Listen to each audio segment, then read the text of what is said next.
इसी रहस्य के अंधेरे से एक चेहरा उभरकर सच की आंखों में आंखें डालकर बार बार यही कह रहा है, बच के रहना, भूत आया।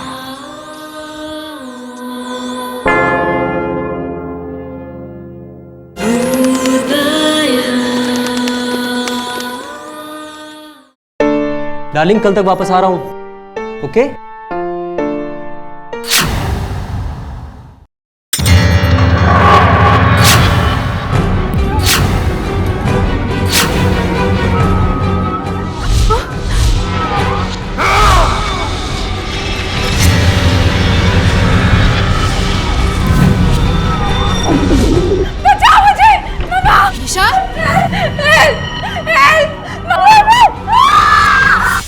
बेंगलोर कर्नाटक की राजधानी के साथ साथ हिंदुस्तान का तीसरा सबसे ज्यादा आबादी वाला शहर है। बेंगलोर को सिलिकॉन वैली ऑफ इंडिया के नाम से भी जाना जाता है। इसी शहर में बसा हुआ है कर्नाटक का प्रसिद्ध कन्नड़ फिल्म जगत कॉलीवुड। ये कहानी है बेंगलोर की एक्स मॉडल निशा की, जो अपनी फैमिली के साथ खुशहाल जिंदगी बिता रही थी। मेरी छोटी सी एक फैमिली थी, मैं, मेरे हस्बैंड राज और मेरी बेटी बबली। शादी के बाद मैंने अपना मॉडलिंग कैरियर छोड़ दिया था। राज का खुद का बिजनेस था। उनके बेस्ट फ्रेंड नलिन अक्सर घर आया करते थे। मैं नलिन को थोड़ा भी पसंद नहीं करती थी। उस दिन नलिन घर आए थे राज को तिरुपति लेके जाने के लिए। राज, तुम्हारा जाना इतना जरूरी है क्या? नलिन मेरा अच्छा दोस्त है, ही नीड्स मी यार। He needs you. और हम लोगों का क्या? हमें भी तो तुम्हारी जरूरत है ना यहाँ पर। अरे एक दिन की तो बात है, तिरुपति तक जाना है, कल वापस भी आ जाऊंगा। मुझे तो समझ में नहीं आता, तुम उस नलिन को मना क्यों नहीं कर सकते? क्योंकि वो मेरा अच्छा दोस्त है और तुम बेकार में उसके पीछे पड़ी रहती हो। अच्छा, मैं उसके पीछे पड़ी रहती हूँ या वो हमेशा तुम्हारे पीछे पड़ा रहता है? उसी का होगा। हाँ नलिन, या कमिंग 2 मिनट्स या।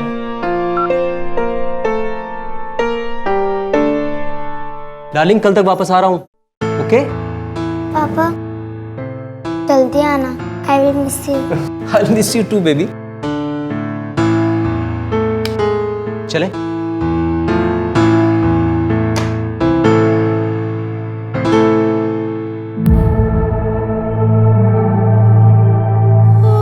Come on, Nisha, please.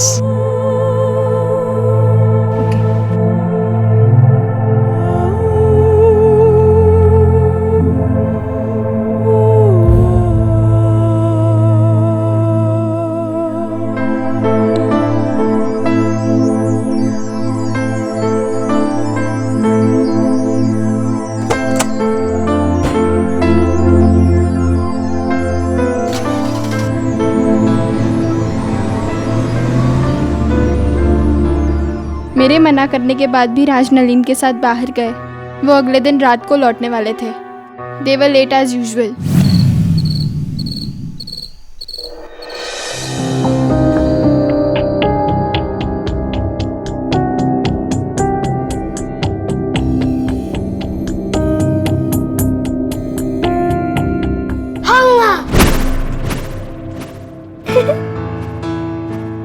मम्मा की बच्ची, तुम ना बहुत शैतान हो गई। क्या है ये सब? चलो get to bed. No. No क्या? कल स्कूल नहीं जाना है? नहीं। You have to go to school. नहीं। रात के 9 बज गए थे तो मैं बबली को अंदर सुला के हॉल में अकेली बैठ के टीवी देख रही थी, पर शायद मैं अकेली नहीं थी। तुम जानती हो कि मेरे लिए यहाँ पर बैठ के सॉरी बोलना कितना मुश्किल है, फिर भी इतनी बार बोल चुका हूँ। आई एम रियली कन्विंस्ड कि तुम सही हो और टैबलेट्स मेरे लिए बुरे हैं और मुझे डेफिनेटली टैबलेट्स को छोड़ना ही होगा। I really mean. रियली? आपको क्या लगता है मैं अपने लिए कहती हूँ ये सब? मुझे थोड़ी कुछ होता है उन टैबलेट से, लेकिन आपके लिए वो टैबलेट आपको पता है, आपके भले के लिए मैं कहती हूँ और आप मुझसे गुस्सा करते हैं। फिर तुझे वो अपनी प्रॉब्लम सुनाना शुरू करेगी। कैसे वो तेरे लिए कितनी चिंता करती है, तेरी कितनी फिक्र करती है, लेकिन तुझे उसके इमोशंस की कोई परवाह नहीं। लेकिन वो तुझ पर हावी नहीं होनी चाहिए ना। इससे पहले कि वो अपनी बातें और अपनी प्रॉब्लम्स मुझे बताना शुरू करे, तुझे अपना अगला बात छोड़ना है। ओके, मैं वादा आज के बाद मैं कभी भी नहीं खाऊंगा। सुनाई नहीं दिया, क्या कहा आपने?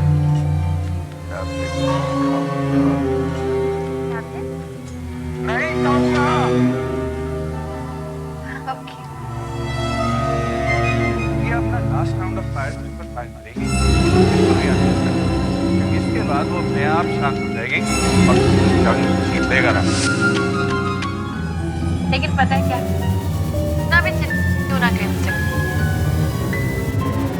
क्योंकि आप लिप प्रॉमिस।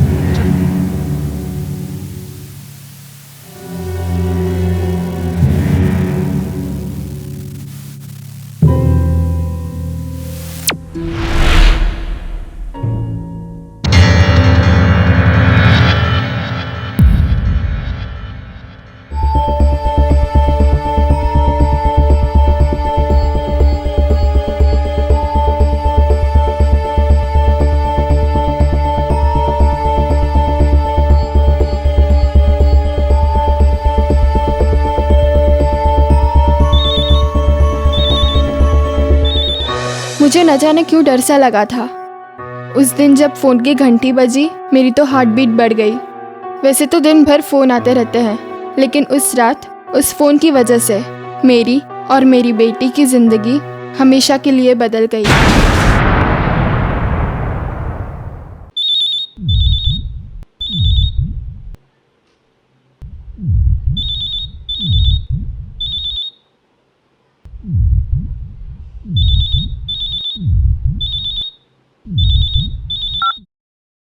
हेलो हेलो निशा, मैं बोल रहा हूँ नलिन। नलीन, बोलो क्या बात है? और राज कहाँ है? देखो, डरने की बात नहीं है, जो मैं कह रहा हूँ उसे ध्यान से सुनो। नलीन, हुआ क्या है और तुम ऐसे क्यों बात कर रहे हो? निशा, हमारी कार का एक्सीडेंट हो गया है। क्या एक्सीडेंट? तो तुम लोग हो कहाँ और राज कहाँ है? हम अस्पताल में हैं, राज को फर्स्ट एड मिल रहा है। नलीन, मेरी राज से बात कराओ, राज ठीक तो है ना? सब ठीक है, सिर्फ तुम्हें बताने के लिए फोन किया था। राज को डॉक्टर्स अटेंड कर रहे हैं, जैसे वो होश में आएगा मैं तुम्हें दोबारा फोन करूंगा। Hello hello Nalin, hello.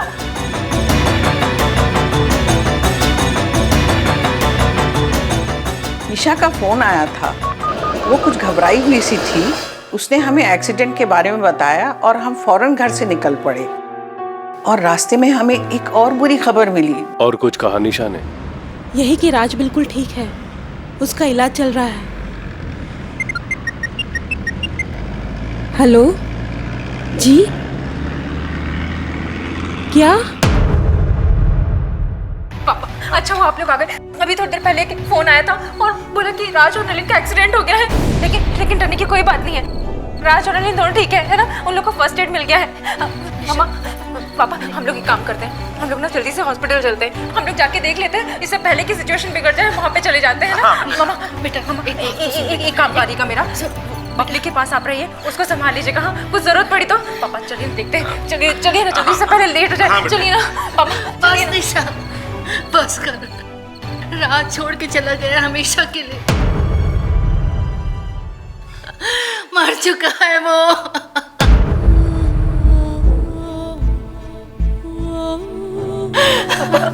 Mummy को क्या हो गया? हम आपको पता क्या कर रहे हैं?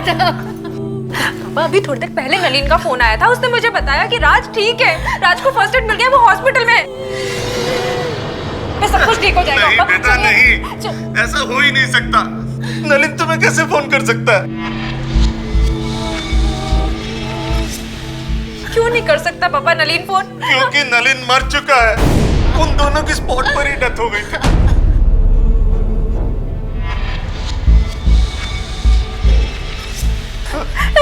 ऐसा कैसे हो सकता है पापा? मेरी बात हुई है नलिन से, अभी थोड़ी देर पहले नलिन का फोन आया था।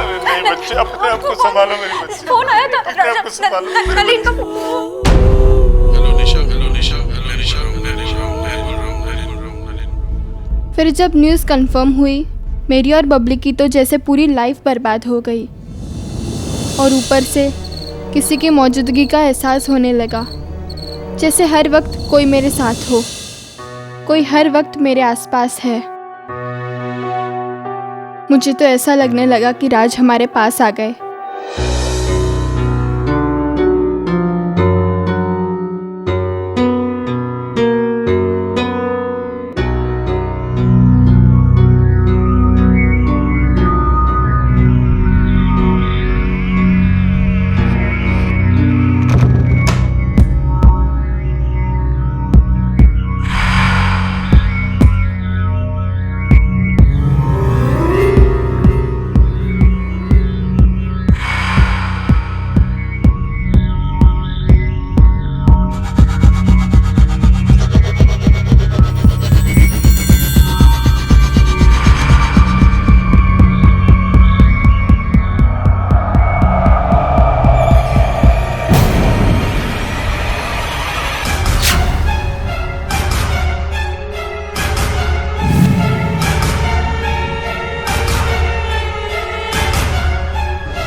राज,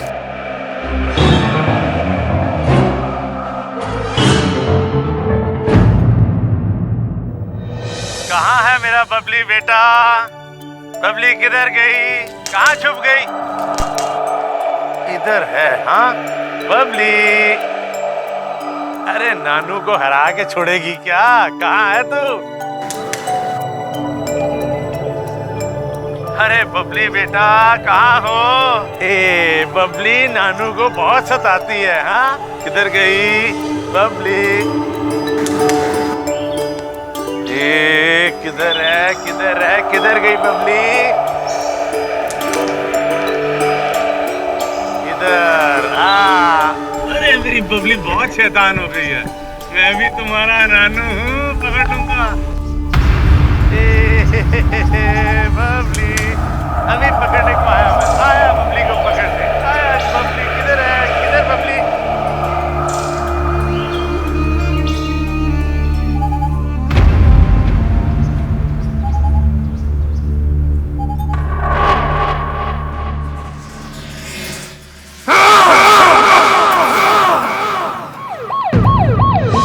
आपको कुछ नहीं होगा, मैं कुछ नहीं होने दूंगी, आपको कुछ नहीं दूंगी, सब ठीक हो जाएगा। भैया आराम से लेके जाओ, आराम से लेके जाओ। पापा पापा कुछ नहीं होगा कुछ नहीं होगा। एक मिनट भैया, एक मिनट रुकिए, एक मिनट रुकिए। हाँ पापा, हाँ क्या क्या बोल रहे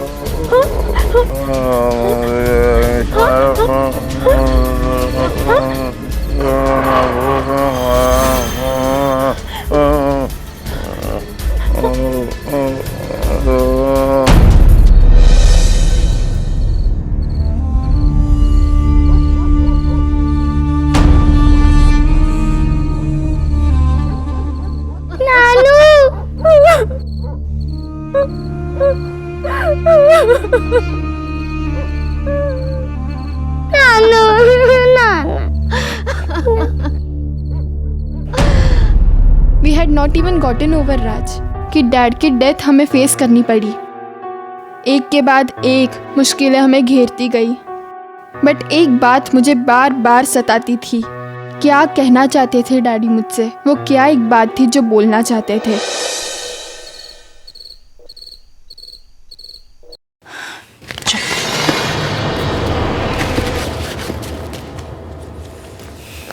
I know Babli it's you. चलो अब मस्ती बंद करो और खाना खाकर सो जाओ, कल स्कूल जाना है ना। मम्मा जल्दी आओ ना, मैं कब से वेट कर रही हूँ टेबल पे।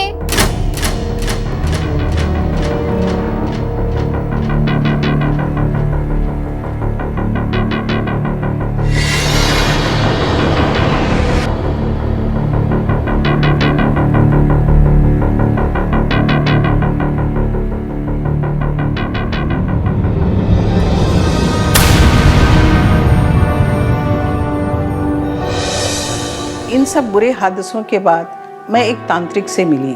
उन्होंने मुझे बताया कि शायद मेरे पति के अंतिम संस्कार विधियों में कुछ कमी रह गई थी, इसलिए ये सब हो रहा है। हमें तो यही लगा कि सब ठीक हो जाएगा, पर उसके बाद जो हुआ, I could not have ever imagine.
तुम सिर्फ मेरी हो।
हादसे के बाद हमें यकीन हुआ कि हमें प्रोफेशनल की हेल्प लेनी चाहिए।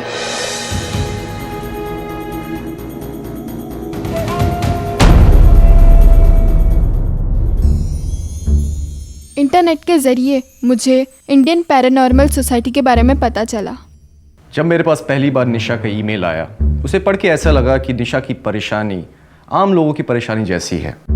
कई आम लोग जिन्हें लगता है सोते समय उनके शरीर पे कोई बैठा है और उनके अंग हिलाने से उन्हें रोक रहा है, ऐसी चीज़ों को हम स्लीप पैरालिसिस बोलते हैं। मुझे लगा निशा के केस में भी स्लीप पैरालिसिस का चक्कर है, इसलिए मैंने शिशिर को असाइन किया निशा का केस देखने के लिए। निशा ने हमें यह बताया था कि उसकी लाइफ में 3 लोगों की अकस्मात मौत हो चुकी थी, उसके पति और उसके दोस्त की और उसके फादर की। हमारे लिए यह तय करना मुश्किल हो रहा था कि निशा को किसकी आत्मा परेशान कर रही है। गौरव और शिशिर से बात करने के बाद I felt relaxed and better, लेकिन नॉट फॉर टू लॉन्ग।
सिर्फ मेरी हो निशा, निशा।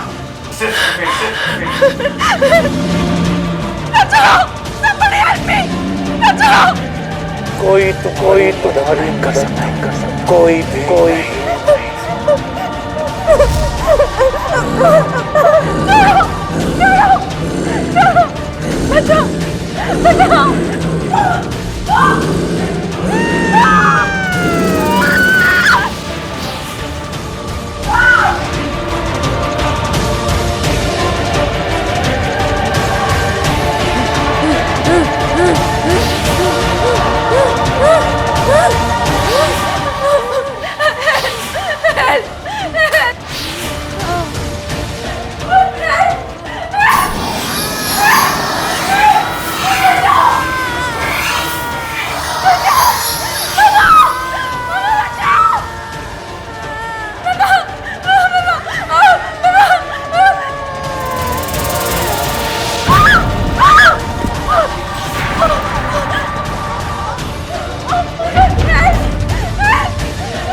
काश राज ने मेरी बात सुन ली होती। नलिन के तो इरादे मुझे शुरू से ही पता थे। हम औरतों को अच्छी और बुरी नीयत का पता चल जाता है। जो हरकत नलिन जीते जी नहीं कर सका, वो मरने के बाद करने की कोशिश कर रहा था। और अब राज भी तो नहीं थे मुझे बचाने के लिए।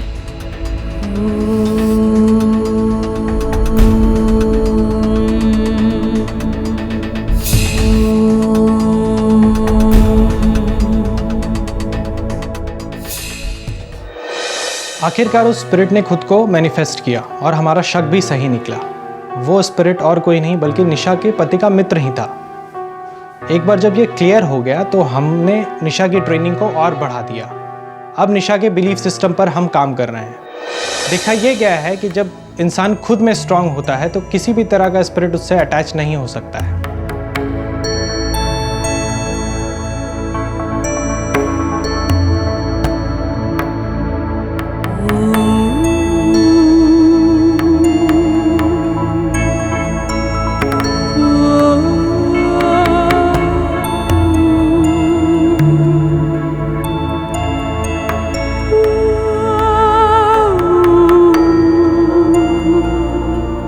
मैंने साइकिक प्रैक्टिस शुरू कर दी थी।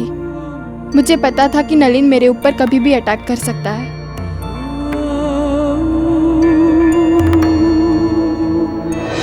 इस बार मैं तैयार थी। मुझे ज़्यादा इंतज़ार भी नहीं करना पड़ा।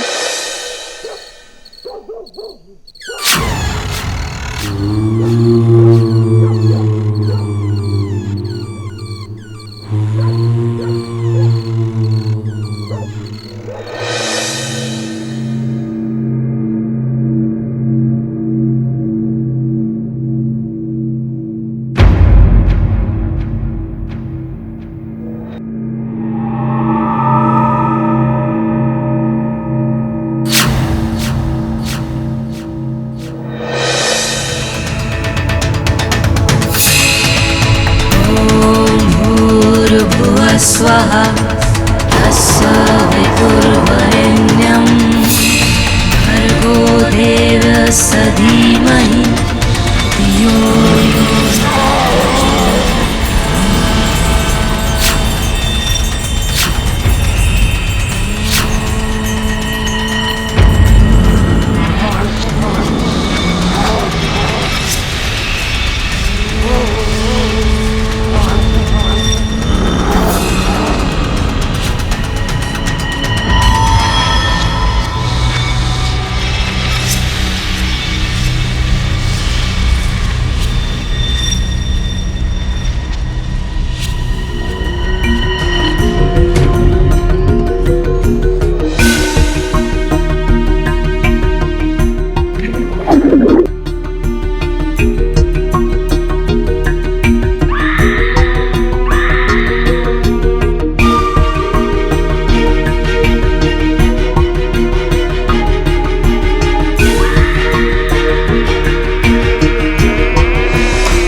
अब तुम मेरा कुछ नहीं बिगाड़ सकते, क्योंकि अब मैं डरूंगी नहीं। तुम मर चुके हो। सुना तुमने? मर चुके हो। सुना तुमने? मर चुके हो। मैं तुझे छोड़ूंगा नहीं। मैं भी रहूंगा।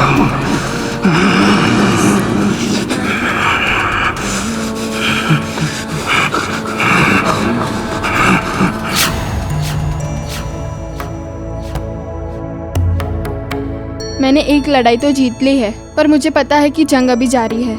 मैंने अपना हौसला बनाया हुआ है, क्योंकि I am sure he is around. उस घड़ी के इंतज़ार में जब मैं कमज़ोर पड़ूं और वो दोबारा मुझ पर अटैक करे। प्रेतत्व जो है इच्छा शक्ति से जन्म लेता है। प्रेत का आत्मा से कुछ लेना देना नहीं है। वास्तव में ऐसा कोई लगाव, इस तरह की कोई बात राज के अंदर नहीं थी, लेकिन नवीन के अंतर्गत शुरू से इच्छाएं थी कि हम किसी तरीके से निशा को प्राप्त करें। यही कारण है कि नवीन जो है उसका मन शरीर नष्ट होने पर भी प्रेतत्व को प्राप्त होकर के वह सारे कार्य वो जीवित रह करके जो करना चाहता था वो निशा से करने की कोशिश कर रहा है। सेक्सुअल डिजायर्स जैसे जिंदा इंसानों में होती है, स्पिरिट में बिल्कुल वैसी ही होती है। कई स्पिरिट्स अपनी जिंदगी के बाद भी सेक्सुअल डिजायर को फुलफिल करने का सोचते हैं। ऐसा ही केस निशा के साथ था। महासंतों, भगवानों की तस्वीरों में हमने कुछ रोशनी के सर्कल्स देखे हैं उनके सर के पीछे, जिसे हम ऑरा कहते हैं। ठीक उसी प्रकार हमारे शरीर के चारों तरफ कुछ एनर्जी सर्कल्स होते हैं। ऑरा शील्डिंग यह वह प्रक्रिया होती है जिसके द्वारा हम अपने चारों तरफ की एनर्जी को इस कदर मजबूत बना देते हैं जिससे कि कोई नेगेटिव एनर्जी अंदर ना आ सके। निशा के संदर्भ में भी हमने यही किया। हमने उसके चारों तरफ के ऑरा सर्कल को इस कदर से मजबूत बना दिया जिससे कि वह नेगेटिव एनर्जी उसको पेनिट्रेट ना कर सके, अर्थात उसके अंदर प्रवेश ना कर सके, उस पर हावी ना हो सके और धीरे धीरे वह उससे मुक्त हो जाए। I am alone and I am fed up. मुझे अपनी बेटी की फिक्र रहती है। मुझे पता नहीं ये सब कब खत्म होगा।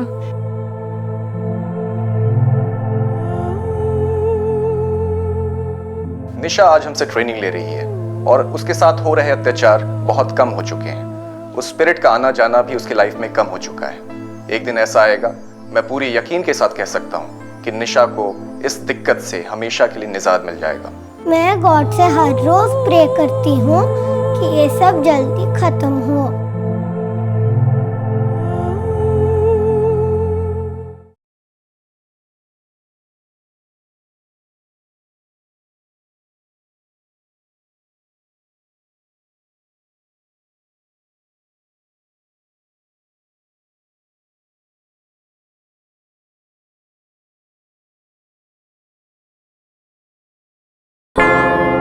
क्या आप भूत प्रेत आत्माओं को नहीं मानते? नहीं? तो जाकर उनसे पूछिए जो मेरा सच जानते हैं। मैं जब दबोचता हूँ तो कौन तांत्रिक, कौन मौलवी, सबका गला सूख जाता है, रीढ़ की हड्डियाँ चीख पड़ती हैं। मुझसे मजाक करने वाला अक्सर मेरे गहरे सन्नाटे में दफन हो जाता है। इसी शोर के बीच आपके इर्द गिर्द ऐसा बहुत कुछ होता रहता है जिसकी मौजूदगी पे शक करने के बावजूद आप उसके वजूद से इनकार नहीं कर सकते। इसी रहस्य के अंधेरे से एक चेहरा उभरकर सच की आंखों में आंखें डालकर बार बार यही कह रहा है, बच के रहना, भूत आया।